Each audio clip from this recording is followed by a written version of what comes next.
মানুষের এই প্রজাতন্ত্রের কর্মচারী হিসেবে নিয়োগ দেওয়া হয়েছে।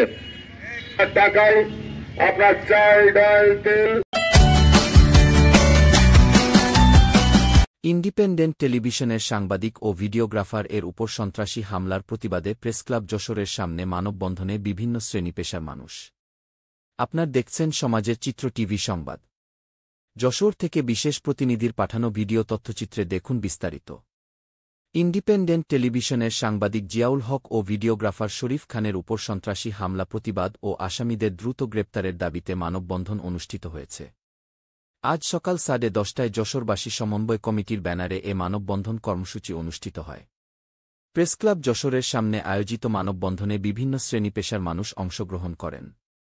মানববন্ধনে বক্তারা বলেন, সন্ত্রাসীদের গডফাদার, মিথ্যা মামলাবাজ এসপি ফখরুল হাসান, বিতর্কিত মুক্তিযোদ্ধা মকবুল হোসেন, জেলা শ্রমিক লীগের সহসভাপতি ইকবাল হোসেন ও তাদের পোষ্য যশোরের শীর্ষ সন্ত্রাসী প্রান্ত সংঘবদ্ধ হয়ে সাংবাদিকদের উপর হামলা চালা। হামলার ঘটনার 10 দিন পার হয়ে গেলেও পুলিশ এখনও আসামিদের গ্রেফতার করতে পারেনি। অনতিবিলম্বে এই সন্ত্রাসীদের যদি গ্রেফতার করা না হয় তাহলে কঠোর আন্দোলনের হুঁশিয়ারি দেয়া হয় মানববন্ধন থেকে।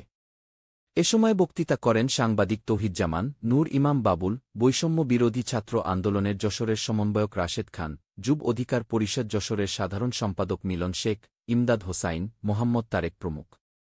গত 20 নভেম্বর এসপি ফখরুল হাসান ও তার পরিবারের অনিয়ম, দুর্নীতির সংবাদ সংগ্রহ করতে যেয়ে সন্ত্রাসী হামলার শিকার হন সাংবাদিক জিয়াউল হক ও ভিডিওগ্রাফার শরীফ খান।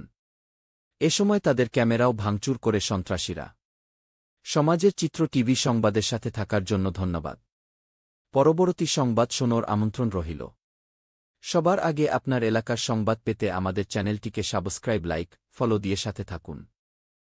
মানুষের কথা বলার অধিকার রয়েছে, মানুষের স্বাধীনভাবে কাজ করার অধিকার রয়েছে। এক ঘটে যাচ্ছে, কিন্তু প্রশাসন নির্বিকার।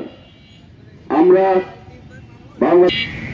এই চক্রকে ধরতে না পারেন তাহলে রাষ্ট্রের থেকে আপনাদেরকে এই প্রজাতন্ত্রের কর্মচারী হিসেবে নিয়োগ দেওয়া হয়েছে।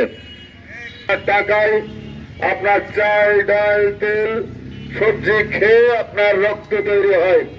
আপনি কোন ভাইয়ের লোক না, আপনি এই প্রজাতন্ত্রের কর্মচারী।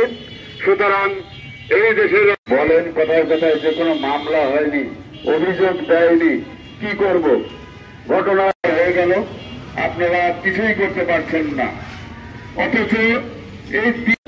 অথচ চোখের সামনে এই ফ্যাসিস্টের সহযোগে ছাত্রলীগ নামধারী সশস্ত্র সন্ত্রাস ডায়মন্ড প্রেসের সামনে তার 3তলা বাড়ি আছে, তার নানি বাড়ি ঝিগরগাছায়।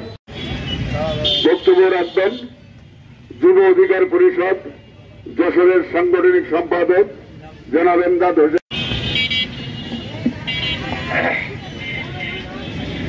বিসমিল্লাহির উপস্থিতিগণ, আজকে আমরা এখানে উপস্থিত হয়েছি একটি ন্যায্য দাবি নিয়ে।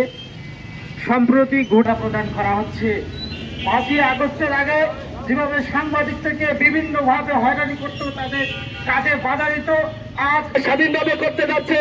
আজও আপনারা দুঃসাহস দেখাচ্ছেন। এত বড় ক্ষমতা আপনাদেরকে কে দিয়েছে? প্রশাসনকে হুঁশিয়ারি। সবাইকে শুভেচ্ছা। প্রিয় যশোরবাসী, আপনারা দেখেন, শান্তিপূর্ণভাবে কাজ করতে চাই। সেই শান্তিপূর্ণতে কিছু মানুষ আছে যারা সেই শান্তিতে চায় না। যে সাংবাদিকরা আওয়ামী লীগ সরকারের কাছ থেকে ছাত্র জনতা এই দেশকে নতুন ভাবে ছাত্র নেতা রাশেদ খান। তো আমরা দেখে এসেছি বিগত বছরগুলোতে সাংবাদিকদের দয়া করে দায়িত্ব ছেড়ে দেন, দায়িত্ব ছেড়ে দেন।